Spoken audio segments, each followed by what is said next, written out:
Hey, what is up, ladies and gentlemen? My name is Griefdrums, and in today's video, we're going to be covering the launch patch notes for Ghost Recon Breakpoint.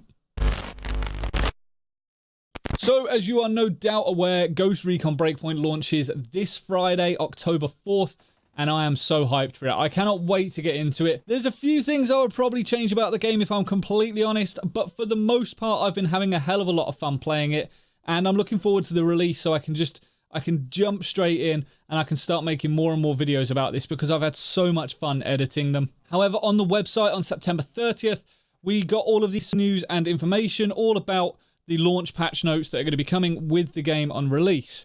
And there's a few little bits in there. None of it is overly well explained, so I'm going to hopefully try and break down a few of the points today, but we'll have a very quick look at what exactly is going to be dropping on the day of launch. Now, you will need to download this patch before you play the game. 1.0.1 is going to come with a whole host of improvements and fixes, apparently. Now, there's a few things here under General, in which it covers polished aim assist, improved performances and optimizations, improvements to online flows, improved game stability, and improved voice chat and text chat. Now, obviously, there isn't very many details surrounding any of those. So, polished aim assist, I think, is pretty much just going to cover console. You don't really get that on PC, and if you do, then I apologize, but PC is very, very accurate with the mouse, so I would have thought that's going to be geared more towards controllers than anything. Improved performances and optimizations is obviously how the game is going to be running. Now, there were a few bugs and issues that presented themselves during the open and closed betas, and I would have thought that these are hopefully going to be removed now. Improvements to online flows is obviously going to be connections and things like that, and how you jump into people's games, how it all interacts. That has now been improved, along with the improved game stability. Now, I don't know if you experienced this yourself, if you've played any of the betas. Every now and then my game crashed, and I would be in the middle of doing something and my game would just die. I would be in the middle of clearing a compound or something like that, and it was really frustrating when it happened. But, you know, it was a beta, that was what it was for, and it did highlight these issues. So the improvement of that game stability is a huge step in the right direction. As far as voice chat and text chat goes, that's not something that's really going to bother me too much, to be completely honest. Being a PC player, I predominantly use Discord anyway, but nevertheless, for those people that do use it, improving that feature is a great move. As far as the UI or the user interface goes, improvements have been made to some of these menus, as they were seen to be a bit confusing, and a few people were struggling with them a little bit. I didn't really come up against this, but, you know, anything that's clearer for people is going to be good.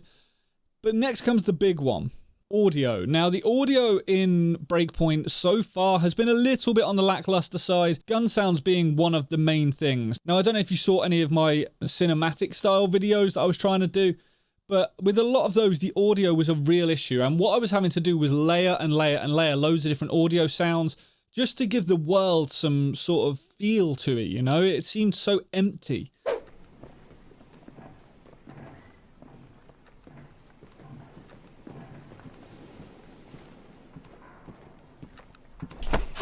Nice.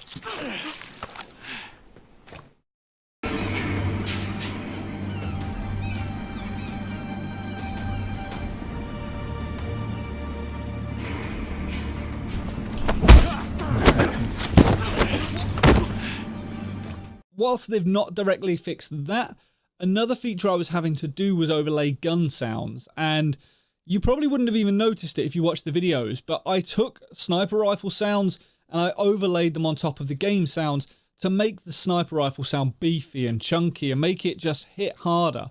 Next target was the original guy, right hand side, 230. Yeah. Good hit. Next target was the original guy, right hand side, 230. Yeah. Good hit. Now, I have been perusing Reddit and having a little bit of a scope around there, which I don't normally do. I'm not a big fan of Reddit personally, but I went onto there and I had a good look around, and a lot of people seemed quite critical of the gun sounds. They said they sounded a bit sort of weak and tinny, and I kind of agree with them. It wasn't something that, until I started editing, that I really noticed, but once I did notice it, it was very difficult to unnotice it, if that makes any sense at all. Now, one particular Reddit user, I am going to apologise right now because I cannot seem to find the post again. They pretty much fixed the gun sounds. They played all of these same clips and then they overlaid new sounds, and they were showcasing how it could be. So the fact that the devs have gone away, taken that advice and said, you know what, the gun sounds probably aren't right, they've improved them. And what exactly they've done, I don't know. They may have just boosted the audio levels. They may have actually amended the sounds that they were using. Again, this is something that is brilliant and I love about Ubisoft games. The devs are so keen to act on what the community feels as a whole, and they take this advice on board and then they implement it. And that is a really good step in the right direction for any game that comes out. It was the same with Rainbow Six. The devs listened to the community and they reacted to that accordingly. And now they're doing it with Breakpoint just as they did with Wildlands. Remember when Wildlands first dropped? Everywhere had radios. If you don't know about it, the radios, honestly, there was about 6 or 7 in each building, and all you could hear was the same songs playing over and over again, no matter where you went. And you'd shoot the radio out, walk into the next room, and the radio would be playing in there. And the devs implemented a feature where you could turn the radios off from the menu screen, which was incredible. So improving the gun sounds is really good that they're listening to this feedback. Now, I personally didn't get a chance to play the PvP, so I don't know about the matchmaking stability or the elimination and sabotage game modes. I didn't get a chance to play on any of that. Both of those have been polished, it says, so fine-tuned, tweaked. And then we have some bug fixes. Now, the bug fixes, they fix a number of flow issues, for example, infinite loading and online errors. They fixed an issue where the mark would remain on a player longer than intended. They fixed an issue where some milestones were not completed as intended. And they fixed a UI issue with the end match screen page. Now, as I say, I didn't get to play any of the online, PvP stuff. So a lot of those I haven't really come up against, but nevertheless, they've been addressed. Okay, so this next one is about the AI, and they have improved the enemy AI detection. And this one kind of worries me a little bit. I'm pleased about it, but I'm also concerned. And here's my logic behind it. At the minute in Breakpoint, the AI just seems a little bit dumb. It's not very good. The bad guys just seem to all flood into the same room through the same door. There's no sort of 2 of them go this way and 2 of them flank around this way. And I appreciate I'm asking for some pretty clever AI, but it makes the game feel a little bit weak in that respect. What the devs have done is they've gone ahead and improved the enemy AI detection. The detection itself is going to be when they spot you. It's going to be how easily they can spot you. So if you're creeping around next to them and they don't know you're there, they've made it so that they might know you're there. They probably will know you're there. But now my biggest concern for this is, are they just going to be spotting me in a ghillie suit when I'm lying down next to them? You know?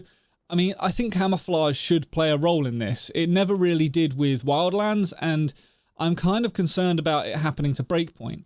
At the minute, I'm able to make cinematic videos because I can sneak around next to enemies, and I do want them to be smarter. I want the detection to be better, but I think there's a very fine line. They shouldn't be able to spot me from 700 miles away because the detection has been amped up too much. So I'm interested to see exactly how this is going to work. There have also been some changes to class, items, and mag debugging. The mag debugging, I believe, is probably the fact that the magazines were floating around in the game in front of helicopters and stuff like that. Although it doesn't specifically state that. Instead, it says it's tweaked item spawns and loot placement on maps, and it's tweaked and improved some weapon balance. Now, I'm assuming that some of the weapons in the PvP were deemed to be too strong and were just wrecking people. And you've got to be very, very careful in PvP modes to not have a weapon that is too strong. Otherwise, everyone starts running it. Back in, like, Call of Duty Modern Warfare 2? No, it might have been Black Ops, actually. I think it was the Type 95 was just a beast. And everyone ran around with that weapon. And it got to a point where it was just stupid. There was no reason to take any other weapon because the Type 95 was too strong. And you've got to be very, very careful with PvP games to not have that. So it's going to be interesting to see which weapons have changed and how they've changed. Is it the mag size? Is it the damage? I can't wait to see. Final bug fixes are fixed issues where players would get stuck in the world or fall under the map. Well, obviously, map design with a map this big is going to be very, very difficult to iron out all of those. But nevertheless, this is it's good that they've managed to do some of it. And they've also fixed issues where players would have character freeze or get stuck after specific actions. Now, this happened to me right in the middle of clearing a compound, right in the middle of filming a video, and I was devastated because my character was just like floating around on the spot like some sort of T-posing ghost thing moving around. I'm afraid that's going to wrap this one up. As I said, Ghost Recon is going to be out on Friday, October 4th. I'm going to be live on it. I'm going to be playing on it. Probably going to be live streaming it because I'm hyped for it. I cannot wait. And hopefully I will see you out there. If you did enjoy this video, please consider hitting that thumbs up. If you don't already, make sure to subscribe. And until next time, ladies and gentlemen, stay reckless and relentless.